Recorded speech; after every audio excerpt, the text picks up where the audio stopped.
പ്രിയപ്പെട്ടവരെ, ഈ വാർത്ത തുടങ്ങിയ നിമിഷം മുതൽ നിങ്ങളോട് ചോദിച്ചുകൊണ്ടിരിക്കുകയായിരുന്നു പി കെ ഫിറോസിനെ കുറിച്ച് എന്തുകൊണ്ട് സംസാരിക്കുന്നില്ല, പി കെ ഫിറോസിനെ മറന്നോ എന്ന്. അങ്ങനെ പി കെ ഫിറോസിനെ മറക്കാൻ കഴിയുമോ? പി കെ ഫിറോസിനെ കുറിച്ച് അങ്ങനെ സംസാരിക്കാതിരിക്കാൻ കഴിയുമോ? കാരണം പാർട്ട് ടൈമായി ജോലി ചെയ്ത് 5.25 ലക്ഷം രൂപ ശമ്പളം വാങ്ങുന്ന അത്ഭുത മനുഷ്യനല്ലേ പി കെ ഫിറോസ്. ഇവിടെ 24 മണിക്കൂർ ജോലി ചെയ്തിട്ട് മനുഷ്യന് ജീവിതത്തിന്റെ രണ്ടറ്റം കൂട്ടിമുട്ടിക്കാൻ കഴിയുന്നില്ല. അപ്പോഴാണ് പാർട്ട് ടൈമായി ജോലി ചെയ്തിട്ട് 5.25 ലക്ഷം രൂപ പി കെ ഫിറോസ് എന്ന് പറയുന്ന മാന്ത്രികൻ സ്വന്തമാക്കുന്നത്. എത്രമാത്രം അത്ഭുതമാണല്ലേ. ആ കമ്പനിയുടെ മേൽവിലാസം ഒന്ന് കിട്ടിയിരുന്നെങ്കിൽ ഒരു ബയോഡാറ്റ കൊടുക്കാമായിരുന്നു. പക്ഷേ അതിന് സ്വന്തമായിട്ട് മേൽവിലാസമോ സ്വന്തമായിട്ടൊരു ആസ്ഥാനമോ ഇല്ല എന്നാണ് പലരുടെയും അന്വേഷണത്തിൽ നിന്ന് ഇപ്പോൾ പുറത്തു വന്നിരിക്കുന്നത്. അതല്ലെങ്കിൽ അതുണ്ടായിരുന്നുവെങ്കിൽ ഇന്നലത്തെ വാർത്താ സമ്മേളനത്തിൽ പി കെ ഫിറോസിന് അത് പറയാമായിരുന്നു. പക്ഷേ പി കെ ഫിറോസ് അത് പറഞ്ഞിട്ടില്ല. അപ്പോൾ അങ്ങനെ ഒന്നില്ല എന്നാണോ അദ്ദേഹം ഉദ്ദേശിക്കുന്നത്? എനിക്കറിഞ്ഞുകൂടാ. ഏതായാലും കെ ടി ജലീൽ തെളിവുകൾ സഹിതം ഉന്നയിച്ച എല്ലാ ആരോപണങ്ങളും പി കെ ഫിറോസ് ശരിവെക്കുന്നതാണ് നമുക്ക് കാണാൻ കഴിഞ്ഞത്. അദ്ദേഹം ഈ എമി ചിക്കൻ ഫ്രൈഡ് എന്ന് പറയുന്ന ആ കമ്പനി ഉണ്ടല്ലോ, കോഴി കമ്പനി, അതിൽ ചിക്കൻ കമ്പനി, അതിൽ പങ്കാളിയാണ് എന്ന് സമ്മതിച്ചു. ഒപ്പം തന്നെ ജോബ് വിസ അല്ലെങ്കിൽ വർക്ക് കാർഡ് ഉണ്ട് എന്ന് സമ്മതിച്ചു. പക്ഷേ അതിലൊക്കെ പ്രത്യേകതകളുണ്ട്. ആദ്യം 18 മുതൽ, അതായത് 2018 മുതൽ 20 വരെ ജോബ് കാർഡ് ഉണ്ടായിരുന്നു. ആ സമയത്ത് അവിടെ പണിയെടുക്കുന്നു. അതിനുശേഷം 2021 മത്സരിക്കാൻ വരികയാണ്. അപ്പോൾ ജോബ് കാർഡില്ല. അപ്പോൾ തെരഞ്ഞെടുപ്പിന് കൊടുക്കുന്ന സത്യവാങ്മൂലത്തിൽ അദ്ദേഹം പറയുന്നത് 45 ലക്ഷത്തിലധികം രൂപ കടമുണ്ട് എന്നാണ്. ഈ 5.25 ലക്ഷം രൂപയുടെ ശമ്പളം അന്ന് മുതലേ ഉണ്ടെന്നാണ് അന്ന് പുറത്തുവിട്ട രേഖകളിൽ നിന്ന് മനസ്സിലാക്കുന്നത്.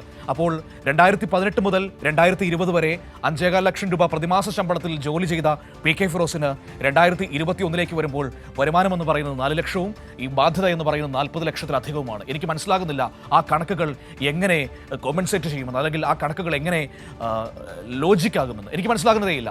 അതിനുശേഷം തെരഞ്ഞെടുപ്പിൽ തോൽക്കുന്നു, വീണ്ടും ജോബ് കാർഡ് വരികയാണ്, വീണ്ടും അവിടെ ജോലിയുണ്ട് എന്ന് പറയുന്നു, 5.25 ലക്ഷം രൂപ ശമ്പളം കിട്ടുന്നു. ഇവിടെ മുഴുവൻ സമയ രാഷ്ട്രീയ പ്രവർത്തനവുമായി നമ്മൾ എപ്പോഴും പി കെ ഫിറോസിനെ കാണാറുണ്ട്. പാർട്ട് ടൈമായിട്ടാണ് ജോലി ചെയ്യുന്നതെന്ന് പറയുന്നു. പാർട്ട് ടൈമായിട്ട് 5.25 ലക്ഷം രൂപ ശമ്പളം കൊടുക്കുക എന്നൊക്കെ പറഞ്ഞാൽ അത് എന്ത് കമ്പനി ആയിരിക്കുമെന്ന് എനിക്കറിയാൻ കഴിയുന്നില്ല. അതിനെക്കുറിച്ചുള്ള കൂടുതൽ വിവരങ്ങൾ കെ ടി ജലീൽ പറയുന്നതനുസരിച്ച് ആ കമ്പനിയിലാകെ 3 മാനേജർമാർ മാത്രമാണ് അത്രേ ഉള്ളത്. 3 മാനേജർമാരെ വെച്ചുകൊണ്ട് ഒരു സ്ഥാപനം എങ്ങനെ ഓടും? അതൊരു ഫുഡ് പ്രോസസ്സിംഗ് കമ്പനിയാണെന്നാണല്ലോ പറയുന്നത്. അവിടെ എത്തുന്ന വസ്തുക്കൾ ഇറക്കി വെക്കാൻ ഒരു അറ്റൻഡറെങ്കിലും വേണ്ടേ, ഒരു ചുമട്ടുതൊഴിലാളിയെങ്കിലും വേണ്ടേ, ഈ സാധനങ്ങളുടെ ലിസ്റ്റ് കമ്പ്യൂട്ടറിൽ കയറ്റാൻ ഒരു സിസ്റ്റം ഓപ്പറേറ്റർ വേണ്ടേ? ഇതൊന്നും ആ കമ്പനിയിൽ കാണാനേ ഇല്ല. ഇതൊക്കെ ഈ 3 മാനേജർമാർ തന്നെയാണോ ചെയ്യുന്നത്? എനിക്കറിഞ്ഞുകൂടാ. ഇനി അതിനൊരു വെയർ ഹൗസ് ഉണ്ടോ എന്ന് ചോദിച്ചാൽ അതും അറിയില്ല. അങ്ങനെ പുകമറയിൽ അങ്ങനെ നിൽക്കുകയാണെന്നേ പി കെ ഫിറോസ്. ഇന്നലെ വാർത്താ സമ്മേളനം വിളിച്ചിട്ട് അക്ഷരാർത്ഥത്തിൽ ദുർബലമായ ഒരു പ്രതിരോധമായിരുന്നു ഫിറോസ് മുന്നോട്ട് വെച്ചത്. കൈരളിയുടെ പി വി കുട്ടന്റെ ചോദ്യങ്ങൾക്ക് മുൻപിൽ പലപ്പോഴും ഉത്തരമില്ലാതെ പതറി നിൽക്കുന്ന പി കെ ഫിറോസിനെയും നമുക്ക് കാണാൻ കഴിഞ്ഞു. അതേ പി വി കുട്ടൻ ഇപ്പോൾ എന്നോടൊപ്പം ചേരുകയാണ് ഈ വാർത്തയുടെ സമഗ്രമായ വിവരങ്ങൾ നൽകാനായി. അതിലേക്ക് പോകുന്നതിന് മുൻപ് പി കെ ഫിറോസിനെ ലീഗ് നേതൃത്വം ഏതാണ്ട് കൈവിട്ട മട്ടാണ്. ഇന്നലെ കുഞ്ഞാലിക്കുട്ടിയുടെ വാക്കുകളിൽ നിന്ന് നമുക്ക് മനസ്സിലാക്കാൻ കഴിയുന്നതും അതുതന്നെയായിരുന്നു. ഫിറോസിന്റെ വിശദീകരണം തൃപ്തികരമല്ല എന്നാണ് ലീഗ് നേതൃത്വത്തിന്റെ വിലയിരുത്തൽ. ദുബായ് കമ്പനിയിലെ ജോലി വിവാദം പാർട്ടിക്ക് അവമതിപ്പുണ്ടാക്കിയെന്നാണ് വിലയിരുത്തൽ. പാർട്ടിയെ അറിയിക്കാതെയുള്ള സാമ്പത്തിക ഇടപാടുകളിലും നേതൃത്വത്തിന് അതൃപ്തി. വിഷയം സ്വയം ഫിറോസ് തീർക്കട്ടെ എന്നാണ് പി കെ കുഞ്ഞാലിക്കുട്ടി അടക്കമുള്ളവരുടെ വിലയിരുത്തൽ.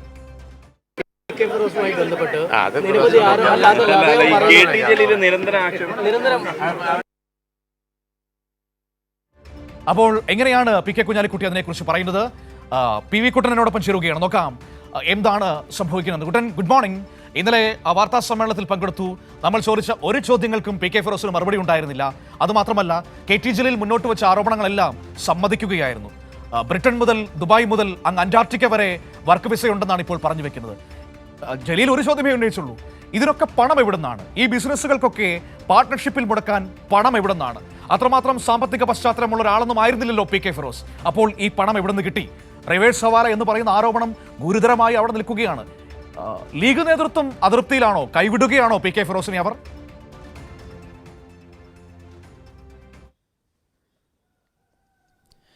മനു, ഫിറോസ് ഒരിക്കലും പ്രതീക്ഷിക്കാത്തൊരു രാഷ്ട്രീയ പ്രത്യാഘാതത്തിലേക്കാണ് ഈ വിവാദങ്ങളൊക്കെ പോയിക്കൊണ്ടിരിക്കുന്നത്. ആദ്യഘട്ടത്തിൽ കെ ടി ജലീൽ ഇതുമായി ബന്ധപ്പെട്ടത് പി കെ ഫിറോസിൻ്റെ സാമ്പത്തിക ഇടപാടുമായി ബന്ധപ്പെട്ടൊക്കെ വാർത്താ സമ്മേളനത്തിൽ പറഞ്ഞപ്പോൾ ഫിറോസിന് അതിനെ തീരെ ഗൗരവത്തിലെടുത്തിരുന്നില്ല. കാരണം ഫിറോസിൻ്റെ ഈ ആഡംബര വീട്, അനധികൃതമായ സ്വത്തുകൾ, അതിനെക്കുറിച്ചൊക്കെ ആയിരുന്നു കെ ടി ജലീൽ ആദ്യഘട്ടത്തിൽ പറഞ്ഞിരുന്നത്.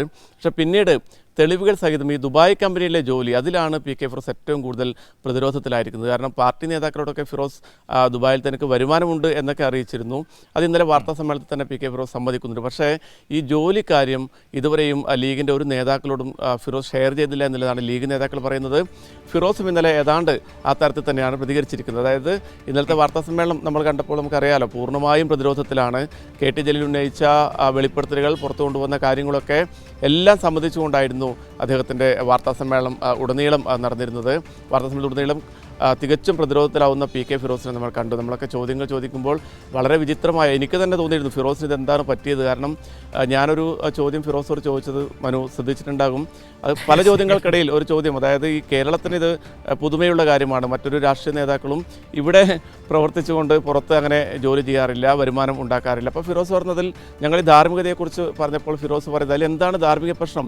ബിസിനസ് ചെയ്യണം, എല്ലാവരും ബിസിനസ് ചെയ്യും, ജലീലും ബിസിനസ് ചെയ്യണം, അല്ലാണ്ട് ഭാര്യയുടെ കയ്യിൽ നിന്നും കടം വാങ്ങിയല്ല വേണം. ഒന്ന് ആലോചിച്ച് നോക്കണം, ജലീൽ ഇത്രയും കാലം അധ്യാപകനായി അതിൻ്റെ ശമ്പളം കൊണ്ട് ജീവിച്ച ആളാണ് KT ജലീൽ. അദ്ദേഹത്തെയാണ് ഇത്തരത്തിലുള്ളൊരു ധാർമ്മികതയൊക്കെ PK ഫിറോസ് പഠിപ്പിക്കുന്നത്. ആ ഘട്ടത്തിൽ നമ്മൾ ചോദിച്ചത്, നേരത്തെയും ലീഗിന് ജനറൽ സെക്രട്ടറിമാരുണ്ടായിരുന്നു, അവരൊക്കെ ഇത്തരത്തിൽ ഈ പറയുന്ന രീതിയിലുള്ള വിദേശ രാജ്യങ്ങളിൽ ജോലി ചെയ്തിട്ടാണോ ഇവിടെ സംഘടനാ പ്രവർത്തനം നടത്തിയത് എന്നുള്ള ചോദ്യത്തിന് ഫിറോസ് നൽകിയ മറുപടിയൊക്കെ നമുക്ക് ഓർമ്മയുണ്ട്. എൻ്റെ കുടുംബത്തിനെ കുറിച്ചൊക്കെയാണ് അദ്ദേഹം ചോദിക്കുന്നത്. എനിക്ക് തന്നെ അത്ഭുതമായിരുന്നു, കാരണം PK ഫിറോസ് എങ്ങനെയാണ് ഇങ്ങനെയൊക്കെ പരസ്പര വിരുദ്ധമായ കാര്യങ്ങൾ സംസാരിക്കുന്നത് എന്നുള്ളത്. ഈ വാർത്താ സമ്മേളനത്തിന് ശേഷമാണ് PK കുഞ്ഞാലിക്കുട്ടി കോഴിക്കോട് ഒരു ചടങ്ങിൽ പങ്കെടുക്കാനെത്തിയപ്പോൾ മാധ്യമപ്രവർത്തകർ അദ്ദേഹത്തിൻ്റെ വിശദീകരണം തേടുന്നത്. നമുക്കറിയാം, കേരള ഈ ലീഗിൻ്റെ രാഷ്ട്രീയത്തിനകത്ത് PK ഫിറോസ് എന്ന് പറയുന്നത് കുഞ്ഞാലിക്കുട്ടിയുടെ ഏറ്റവും അടുപ്പക്കാരാണ്. MSF മുതൽ PK ഫിറോസിനെ ഓരോ ഘട്ടത്തിലും വളർത്തിയെടുത്തുകൊണ്ട് ഇത്തവണ നമുക്കറിയാം 10 വർഷം 2 തവണയായി 10 വർഷമാണ് യൂത്ത് ലീഗിൻ്റെ ജനറൽ സെക്രട്ടറി ഫിറോസ് തുടരുന്നത്. കേരളത്തിൽ ഒരു യൂത്ത് ലീഗ് നേതാവിന് MK മുനീറിനായാലും സാദിഖ് അലി തങ്ങൾക്കായാലും KM ഷാജിക്കായാലും നേരത്തെ ഉണ്ടായിരുന്ന KT ജലീൽ ഉണ്ടായിരുന്ന ഘട്ടത്തിൽ പോലും ഒരു നേതാക്കൾക്കും ഇത്തരം ഒരു ആനുകൂല്യം ലീഗ് കൊടുത്തിരുന്നില്ല. അത് കൃത്യമായും PK കുഞ്ഞാലിക്കുട്ടിയുടെ ഇടപെടൽ കൊണ്ട് തന്നെയാണ്. കുഞ്ഞാലിക്കുട്ടി അല്ലെങ്കിൽ PK ഫിറോസ് കുഞ്ഞാലിക്കുട്ടി അറിയാതെ ഒരു കാര്യങ്ങളും നടത്താറില്ല എന്നുള്ളതാണ് നമുക്കൊക്കെ ഈ മലബാറിലൊക്കെ മാധ്യമപ്രവർത്തനം നടത്തുന്ന ലീഗ് രാഷ്ട്രീയം നോക്കുന്ന നമുക്കൊക്കെ അറിയാവുന്ന കാര്യം. പക്ഷേ ഈ ദുബായിലെ ജോലിക്കാര്യം PK കുഞ്ഞാലിക്കുട്ടി അറിഞ്ഞിട്ടില്ല എന്ന് വേണം നമുക്ക് കരുതാൻ. കാരണം ഇന്നലെ കുഞ്ഞാലിക്കുട്ടിയുടെ പ്രതികരണത്തിൽ ആ നീരസം വ്യക്തമാണ്. സാധാരണയായി PK ഫിറോസിനെ പോലെയുള്ള ലീഗിൻ്റെ ഏറ്റവും യുവജന പ്രസ്ഥാനത്തിൻ്റെ നേതാവിന് ഇങ്ങനെ ഒരു ആരോപണം, പ്രത്യേകിച്ച് KT ജലീലിലേക്ക് ആരോപണവുമായി രംഗത്ത് വരുമ്പോൾ അതിനെ പ്രതിരോധിക്കേണ്ടത് ലീഗ് നേതാക്കളാണ്. പക്ഷേ കുഞ്ഞാലിക്കുട്ടി പറഞ്ഞത് അതൊക്കെ അവർ തീർക്കട്ടെ എന്ന് പറഞ്ഞാൽ ജലീലല്ല തീർക്കേണ്ടത് ഫിറോസാണ്. ഫിറോസിനെ ന്യായീകരിച്ചുകൊണ്ട് ഒരു വാക്ക് പോലും പറയാൻ കുഞ്ഞാലിക്കുട്ടി തയ്യാറായില്ല എന്നുള്ളതാണ്. പക്ഷേ അതിൽ മറ്റൊരു കാര്യമുണ്ട് മനു, പാർട്ടി മുസ്ലിം ലീഗാണ്. ഇത് ഉള്ളിൽ മറ്റ് ചർച്ചകളൊക്കെ നടത്തി പുറത്ത് ഇത്തരത്തിൽ പ്രതികരിക്കുന്നതാണോ എന്ന് നമുക്കറിയില്ല. പക്ഷേ നമുക്ക് ലഭിക്കുന്ന വിവരം നിലവിൽ ഇത്തരത്തിൽ പൊതുസമൂഹത്തിന് മുന്നിൽ ഫിറോസിനെ ന്യായീകരിക്കേണ്ട ആവശ്യം ലീഗ് നേതാക്കൾക്കില്ല, അത് ഫിറോസ് തന്നെ തീർക്കട്ടെ എന്നുള്ളതാണ്. ഇന്നലെ വാർത്താ സമ്മേളനം കണ്ടപ്പോൾ മനു ശ്രദ്ധിച്ചിട്ടുണ്ടാകും, സാധാരണ യൂത്ത് ലീഗിൻ്റെ സംസ്ഥാന ജനറൽ സെക്രട്ടറി വാർത്താ സമ്മേളനം നടത്തുമ്പോൾ മറ്റ് സംസ്ഥാന ഭാരവാഹികളൊക്കെ കൂടെ ഉണ്ടാകും. പക്ഷേ ഇത്തവണ ഫിറോസ് ഏകനായി ഇത്തരം കാര്യങ്ങളൊക്കെ പറഞ്ഞ് ആകെ തപ്പിത്തെറിഞ്ഞ് കുറേ കാര്യങ്ങളൊക്കെ പറഞ്ഞ് തിരിച്ചു പോകുന്നതാണ് നമ്മൾ കണ്ടത്. അതിൻ്റെ തൊട്ട് തലേ ദിവസം ദില്ലിയിൽ യൂത്ത് ലീഗിൻ്റെ ദേശീയ നേതാക്കൾ അഷ്റഫ് അലി ഉൾപ്പെടെയുള്ള നേതാക്കൾ മാധ്യമങ്ങളെ കണ്ടിരുന്നു. ആ ഘട്ടത്തിലും കാര്യമായി ഫിറോസിനെ പ്രതിരോധിക്കാൻ വേണ്ടി തയ്യാറായിരുന്നില്ല. ഫിറോസ് മാധ്യമങ്ങളെ കാണും എന്ന രീതിയിലാണ് സംസാരിച്ചത്. പക്ഷേ ഏതായാലും ഇവിടെ ഇപ്പോൾ ആരോപണങ്ങൾക്ക് അപ്പുറത്തേക്ക് ഡോക്ടർ KT ജലീലിന്റെ ആരോപണങ്ങൾക്ക് അപ്പുറത്തേക്ക് അതെല്ലാം PK ഫിറോസ് ഇന്നലത്തെ വാർത്താ സമ്മേളനത്തിൽ സമ്മതിച്ചിരിക്കുകയാണ്. ഈ പറയുന്ന ഈ ചിക്കൻ ഫുഡ് കമ്പനിയിൽ പാർട്ട്ണർഷിപ്പ് ഉണ്ട് എന്നത് സമ്മതിക്കുന്നു, ദുബായിൽ ജോലിയുണ്ട് എന്നത് സമ്മതിക്കുന്നു, ഒപ്പം തന്നെ അതിനപ്പുറത്തേക്ക് UK യിലും കാനഡയിലും അമേരിക്കയിലും മറ്റെവിടെയൊക്കെയോ വർക്ക് വിസയുണ്ട്, ബിസിനസ് ഉണ്ട് എന്ന് സമ്മതിക്കുന്നു. അപ്പോൾ ഇത് ആരോപണമല്ല, അതിനപ്പുറത്തേക്ക് ഇപ്പോൾ PK ഫിറോസ് തന്നെ സമ്മതിച്ചിരിക്കുകയാണ്. ഇവിടെ ഉയർന്നു വരുന്നൊരു പ്രധാനപ്പെട്ട ചോദ്യം, PK ഫിറോസിന് ഇതിനുള്ള പണം എവിടെ നിന്ന് ലഭിച്ചുവെന്നാണ്. തെരഞ്ഞെടുപ്പ് അഫിഡവിറ്റ് നമ്മുടെ മുൻപിലില്ല കുട്ടൻ, അതിൽ പറയുന്നത് എന്തായിരുന്നു? ആകെ വരുമാനം 4 ലക്ഷം രൂപയോ മറ്റോ ആയിരുന്നില്ലേ? ബാധ്യത എന്ന് പറയുന്നത് 40 ലക്ഷത്തിലധികം രൂപയും. 2018 മുതൽ ഇതേ വർക്ക് കാർഡിൽ ഇതേ കമ്പനിയിൽ ഫിറോസ് ജോലി ചെയ്യുന്നുണ്ട് എന്നാണ് ജലീൽ പുറത്തുവിട്ട രേഖകളിൽ നിന്ന് മനസ്സിലാക്കുന്നത്. അപ്പോൾ 5.25 ലക്ഷം രൂപയ്ക്ക് 2 വർഷം ജോലി ചെയ്ത ആൾക്ക് ഈ 4 ലക്ഷം രൂപ വരുമാനം ഉണ്ടായാൽ മതിയോ? തെരഞ്ഞെടുപ്പിന്റെ സമയം മാത്രം ജോബ് വിസ ഇല്ലാതാകുന്നു, ജോബ് കാർഡ് ഇല്ലാതാകുന്നു, അതിനുശേഷം വീണ്ടും അത് വരുന്നു. ഈ പണം എവിടെ നിന്ന് വരുന്നു കുട്ടൻ? അതാണ് മനസ്സിലാകാത്തത്.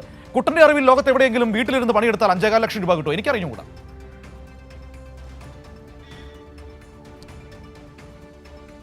അതാണ് മനു KT ജലീൽ ഇന്നലെ പറഞ്ഞത്. ഫിറോസ് കേരള രാഷ്ട്രീയത്തിലെ മായാവിയാണെന്ന് വളരെ പ്രസക്തമായൊരു പ്രസ്താവനയാണ് ജലീൽ ഫിറോസിനെ സംബന്ധിച്ച് നടത്തിയത്.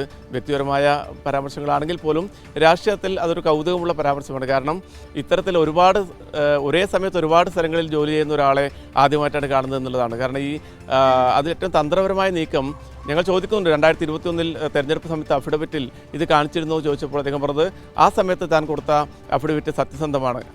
അപ്പോൾ ആ സമയത്ത് ഈ ജോബ് കാർഡ് ഉണ്ടോ ചോദിച്ചപ്പോൾ ആ സമയത്ത് മാത്രമില്ല, മനു സൂചിപ്പിച്ചതുപോലെ അതിന് 2 വർഷം മുമ്പുണ്ട്, അതിന് ശേഷമുണ്ട്. അപ്പോൾ ഇതൊക്കെ വളരെ കൃത്യമായ രീതിയിൽ പൊതുസമൂഹത്തെ കബളിപ്പിക്കുന്നതിന് വേണ്ടിയും തെരഞ്ഞെടുപ്പ് ഉദ്യോഗസ്ഥരെ കബളിപ്പിക്കുന്നതിനൊക്കെ വേണ്ടി നടത്തിയ ഒരു ഇടപെടൽ അത്തരത്തിലൊരു തന്ത്രത്തിൻ്റെ ഭാഗമാണെന്നൊക്കെ ജനങ്ങൾക്ക് വ്യക്തമാകുന്നത്.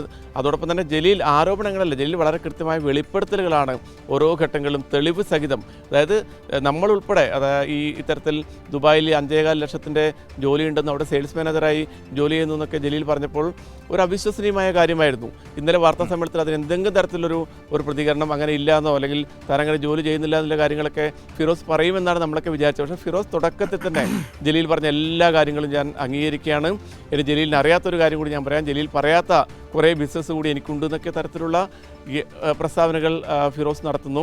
ഏതായാലും ഇതുമായി ബന്ധപ്പെട്ട് ഫിറോസിന് പിടിച്ചു നിൽക്കാൻ സാധിച്ചില്ല. അതിൻ്റെ ഭാഗമായിട്ടാണ് ഈ പറയുന്ന പ്രസ്താവനകളൊക്കെ വന്നിരുന്നത്. മനു, ഒരു കാര്യം കൂടി, കുട്ടൻ ഇതിനിടയ്ക്ക് ഒരു ധോത്തി ചാർജ് കൂടി നടത്തിയിരുന്നല്ലോ. എന്തോ 200 രൂപയ്ക്ക് മുണ്ട് വാങ്ങി, എന്തോ 500 രൂപയുടെ മുണ്ട് 600 രൂപയ്ക്ക് കൊടുത്തെന്നങ്ങാണ്ടാണല്ലോ ഇവർ പറയുന്നത്. പക്ഷേ ഡോക്ടർ ജലീൽ പറയുന്നതനുസരിച്ചാണെങ്കിൽ 200 രൂപയ്ക്ക് മുണ്ട് വാങ്ങി 500 രൂപയ്ക്ക് മറിച്ചടിച്ച് വലിയ ലാഭം ഉണ്ടാക്കിയെന്നാണ്.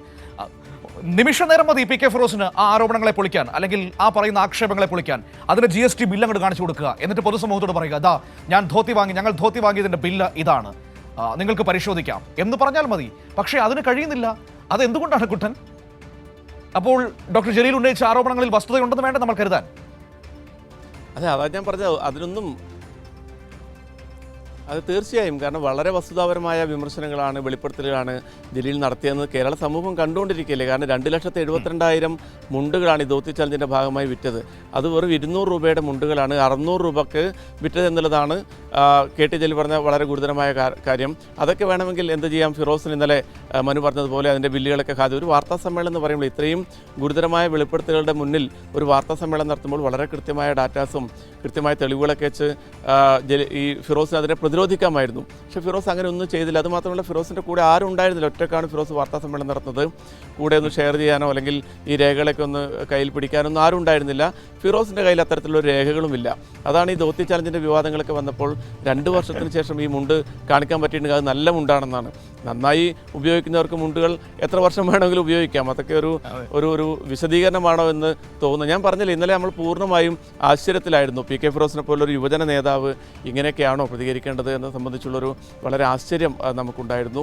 പക്ഷേ ഏതായാലും ഈ ദൗത്യ ചലഞ്ച് ഉൾപ്പെടെയുള്ള ഈ ഇടപാടുകളിലൂടെ നടത്തിയ വലിയ തുകയാണ് ഈ റിവേഴ്സ് ഹവാല വഴി അവിടെ ദുബായിലെത്തിച്ച് അവിടെ നിന്നും തിരിച്ചിങ്ങോട്ട് ശമ്പളം എന്ന രീതിയിലൊക്കെ ഒരു കണക്കിൽ പെടുത്തിക്കൊണ്ടുള്ളൊരു അക്കൗണ്ടിലേക്ക് വന്നുകൊണ്ട് ഈ കള്ളപ്പണം വെളുപ്പിക്കുന്നതിനുള്ള നീക്കങ്ങൾ എന്നൊക്കെ വീണ്ടും നമുക്കെല്ലാം സംശയം തോന്നുന്ന രീതിയിലേക്കായിരുന്നു ഫിറോസിൻ്റെ പ്രതികരണങ്ങളൊക്കെ. മനു, ഞാനിങ്ങനെ അത്ഭുതത്തോടെ നിൽക്കുകയാണ് കുട്ടൻ ഈ പറയുന്നതൊക്കെ കേട്ടിട്ട്. കാരണം വെച്ച് കഴിഞ്ഞാൽ നമ്മളൊക്കെ അറിയുന്ന എത്രയോ മനുഷ്യർ ഗൾഫ് നാടുകളിൽ പണിയെടുക്കുന്നുണ്ട്. അവരൊക്കെ ജീവിതത്തിൻ്റെ 2 അറ്റം കൂട്ടിമുട്ടാൻ പെടുന്ന പാട് നമുക്കറിയാം. അവിടെ ആ വേൾഡ് കപ്പ് സമയത്തൊക്കെ അവിടെ പോയപ്പോൾ കണ്ടതാണ് മനുഷ്യരുടെയൊക്കെ അവസ്ഥ എന്ന് പറയുന്നത്. അപ്പോഴാണ് ഒരാൾ ഇവിടെ നാട്ടിലിരുന്നു കൊണ്ട് 5.25 ലക്ഷം രൂപ, അതായത് 22,000 ദിർഹം UAE ദിർഹം ശമ്പളമായി വാങ്ങുന്നു എന്ന് പറയുന്നത്. ഒരു കാര്യം ചെയ്യാം കുട്ടൻ, ഇനി പി കെ ഫിറോസിനെ കാണുന്നുണ്ടെങ്കിൽ ഞാൻ എൻ്റെ ബയോഡാറ്റ കൂടി ഒന്ന് തരാം. ആ കമ്പനിയുടെ അഡ്രസ്സ് ഉണ്ടെങ്കിൽ അതിലേക്കൊന്ന് കൊടുത്തേക്കൂ. 5.25 ലക്ഷം രൂപ വീട്ടിലിരുന്ന് ജോലി എടുത്താൽ കിട്ടുമെന്ന് പറഞ്ഞാൽ ചെറുതല്ലല്ലോ.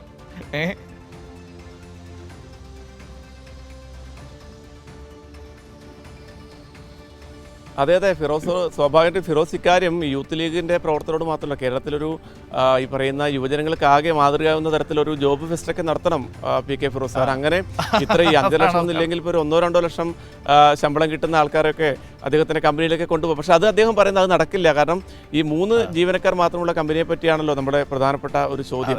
അപ്പോൾ അദ്ദേഹം പറഞ്ഞത് ഈ ദുബായിലെ വിസയെക്കുറിച്ച് നിങ്ങൾക്ക് അറിയാത്തതുകൊണ്ടാണ്, വിസ പ്രോസസ്സിങ്ങിനെ കുറിച്ച് നിങ്ങൾക്ക് അറിയാത്തതുകൊണ്ടാണ് ഇത്ര വർഷമായി ഈ കമ്പനി തുടങ്ങിയിട്ട് ഇതുവരെയായിട്ടും നേരത്തെ പറഞ്ഞതുപോലെ മറ്റൊരു സ്റ്റാഫും ഇല്ലാതെ ഈ 3 പേർ മാത്രം പ്രവർത്തിക്കുന്നതിനെക്കുറിച്ച് ചോദിച്ചപ്പോഴാണ് അവിടുത്തെ വിസ പ്രോസസ്സിംഗ് ഒക്കെ പറഞ്ഞുകൊണ്ട് ഈ സാങ്കേതിക കാര്യങ്ങളൊക്കെ പറഞ്ഞുകൊണ്ട്. എന്നാലും മനുവിൻ്റെ കുടുംബത്തിൽ നിന്ന് ആരെങ്കിലും നേരത്തെ കൈരളിയിൽ ജോലി ചെയ്തിട്ടുണ്ടോ? ഇല്ല. ആ ചോദ്യം ഞാൻ കേട്ടിരുന്നു ഇന്നലെ പി കെ ഫിറോസ് ചോദിച്ചു. എനിക്ക് മനസ്സിലാവുന്നില്ല കുട്ടൻ എന്തൊക്കെയാണ് അദ്ദേഹം ചോദിക്കുന്നത്. കുട്ടന് മനസ്സിലായിട്ടില്ല, എനിക്കറിയാം. ഇല്ല, ഞാനാകെ അന്തം വിട്ട് നിൽക്കുകയായിരുന്നു വാർത്താ സമ്മേളനത്തിൽ. ഞാൻ ഫിറോസിനോട് ചോദിക്കണമല്ലോ, ഫിറോസ് ഇങ്ങനെയൊക്കെയാണ് ഒരു വാർത്താ സമ്മേളനത്തിൽ ചോദിക്കേണ്ടത്. അപ്പോൾ ഫിറോസ് എന്താ പറയുക, കുറേ ചോദ്യങ്ങൾ എന്നോട് ചോദിക്കല്ലേ, ഇനി ഞാൻ നിങ്ങളോട് കുറച്ച് ചോദ്യങ്ങൾ ചോദിക്കട്ടെ എന്നൊക്കെ പറഞ്ഞിട്ടായിരുന്നു ഇത്തരം പരാമർശങ്ങളൊക്കെ നടത്തിയിരിക്കുന്നത്. ഏതായാലും ലീഗിനകത്തും യൂത്ത് ഏതായാലും കൊള്ളാം, ലീഗിനകത്തും കുട്ടൻ വലിയ ഗംഭീരമായിരിക്കുന്നു. പ്രശ്നം- ഏതായാലും അദ്ദേഹത്തിന് മറുപടിയില്ല എന്നത് വസ്തുതയാണ്. അതുകൊണ്ട് തന്നെയാണ് ഇങ്ങനെ ഈ പരസ്പര വിരുദ്ധമായ ചോദ്യങ്ങളൊക്കെ ചോദിക്കുന്നത്. വളരെ ലളിതമാണ് ചോദ്യങ്ങൾ, ഉത്തരം പക്ഷേ സങ്കീർണമാണ്. ആ ചോദ്യങ്ങൾക്ക് ഉത്തരം പി കെ ഫിറോസിന് നൽകാമായിരുന്നു. ഇപ്പോൾ ധോത്തി ചലഞ്ച്, ആ ബില്ലങ്ങ് കാണിച്ചാലും മതി. GST ബില്ല് കാണിക്കുക, ദാ ഇത്ര തുകയ്ക്കാണ് ഇത് വാങ്ങിയത്, നിങ്ങളുടെ മുൻപിൽ ഇതാ രേഖകൾ വയ്ക്കുന്നു എന്ന് പൊതുസമൂഹത്തിനോട് പറയാം. അത് ചെയ്തില്ല. ഇനി ഈ കമ്പനിയുമായി ബന്ധപ്പെട്ട കാര്യങ്ങൾ, ആ കമ്പനിയുടെ ആസ്ഥാനവും അതിൻ്റെ പൂർണ്ണമായ വിലാസവും ഇതാണ്, നിങ്ങൾക്ക് ആർക്ക് വേണമെങ്കിലും പരിശോധിക്കാം. നിങ്ങൾ ആക്ഷേപങ്ങൾ ഉയർത്തിയിരിക്കുന്നത് എനിക്കെതിരെയാണല്ലോ, ഇതാ ഞാൻ ജോലി ചെയ്യുന്ന ആ കമ്പനിയുടെ രേഖകൾ നിങ്ങളുടെ മുൻപിലേക്ക് വെക്കുകയാണ്, നിങ്ങൾക്ക് പരിശോധിക്കാം, പൊതുസമൂഹത്തിന് പരിശോധിക്കാം എന്ന് പറഞ്ഞുകൊണ്ട് ആ രേഖകൾ വച്ചിരുന്നെങ്കിൽ പി കെ ഫിറോസിന്റെ മറുപടി എത്ര ഭംഗിയായനെ. പക്ഷേ ഇതൊന്നും വയ്ക്കാൻ പി കെ ഫിറോസിന് ഇന്നലെ കഴിഞ്ഞില്ല എന്നതാണ്. കൂടെ ആരും ഉണ്ടായിരുന്നില്ല, ഒറ്റയാനായി നിൽക്കുകയായിരുന്നു, ഏകനായി നിൽക്കുകയായിരുന്നു. ലീഗ് നേതൃത്വത്തിൻ്റെ നിലപാട് അത് തന്നെയാണ് എന്ന് തോന്നുന്നു. പി കെ ഫിറോസിനെ പതുക്കെ അവർ കൈവിടുകയാണ്. കാരണം കാര്യങ്ങൾ പന്തിയല്ല എന്ന് ഇപ്പോൾ തിരിച്ചറിഞ്ഞു തുടങ്ങിയിട്ടുണ്ട്. തെരഞ്ഞെടുപ്പ് അടുത്ത് വരികയാണ്. വലിയ കുഴിയിലേക്കാണ് ചെന്ന് ചാടിയിരിക്കുന്നത് പി കെ ഫിറോസും ലീഗും എന്ന കാര്യത്തിൽ സംശയം വേണ്ട. രാഹുൽ മാങ്കൂട്ടം കുത്തിയ കുഴിയിൽ നിന്ന് ഇതുവരെ കോൺഗ്രസ് കരകയറിയിട്ടില്ല, കരകയറാൻ പോകുന്നതുമില്ല. അപ്പോഴാണ് മറുഭാഗത്ത് ലീഗ് നേതൃത്വം വലിയൊരു വാരിക്കിണിയിൽ പോയി ചാടിയിരിക്കുന്നത്. പി കെ ഫിറോസ് അതിന് അവസരമൊരുക്കിയിരിക്കുന്നത്. വരും ദിവസങ്ങളിലെങ്കിലും അതിനൊരു രേഖകൾ സഹിതമുള്ള മറുപടികൾ പുറത്തുവിടാൻ കഴിയുമോ എന്ന് നമുക്ക് കാത്തിരിക്കാം. കേവലം രാഷ്ട്രീയ പ്രസംഗം മാത്രമായിരുന്നു ഇന്നലെ അദ്ദേഹം ആ വാർത്താ സമ്മേളനത്തിൽ നടത്തിയത്. നമ്മൾ പ്രതീക്ഷിച്ചത് അതായിരുന്നില്ല, ആരോപണങ്ങൾക്കുള്ള മറുപടിയായിരുന്നു. പക്ഷേ രാഷ്ട്രീയ പ്രസംഗം, കവല പ്രസംഗം മാത്രമാണ് ഇന്നലെ കാണാനും കേൾക്കാനും കഴിഞ്ഞത്. ഒരു രേഖകളും ഇല്ലാത്തൊരു വാർത്താ സമ്മേളനമായി പോയി ഇന്നലെ നടന്നത് എന്ന് നമുക്ക് പറയേണ്ടി വരും. വിവരങ്ങളാണ് ഇപ്പോൾ നമുക്ക് PV കുട്ടൻ നൽകിയത്.